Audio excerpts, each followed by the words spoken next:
મહાશિવરાત્રી કેમ ઉજવવામાં આવે છે? મિત્રો, મહાશિવરાત્રી શિવભક્તો માટે એક પવિત્ર રાત છે.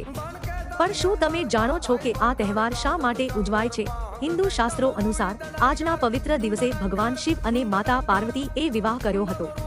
એટલે આ રાત્રિ શિવ અને માતા પાર્વતીના દિવ્ય મિલનની રાત્રિ માનવામાં આવે છે. કહેવાય છે કે આજની રાત્રે શિવજી જ્યોતિર્લિંગ સ્વરૂપે પ્રગટ થયા હતા અને ભક્તોને આશીર્વાદ આપ્યા. મહાશિવરાત્રીના દિવસે શિવલિંગ પર જળ, દૂધ, મધ અને બિલીપત્ર ચઢાવવાથી પાપોનો નાશ થાય છે અને શિવજી પ્રસન્ન થાય છે. આ દિવસે ભક્તો ઉપવાસ રાખે, રાત્રિ જાગરણ કરે અને ઓમ નમઃ શિવાયનો જાપ કરે, જેનાથી જીવનમાં શાંતિ અને ધન્યતા મળે છે. શાસ્ત્રો કહે છે કે મહાશિવરાત્રી પર પૂજા અર્ચનાથી શિવજી ભક્તોની દરેક ઈચ્છા પૂર્ણ કરે છે. તો મિત્રો, તમે પણ કોમેન્ટમાં જય ભોળેનાથ લખીને ભગવાન શિવને નમન કરો. હર હર મહાદેવ.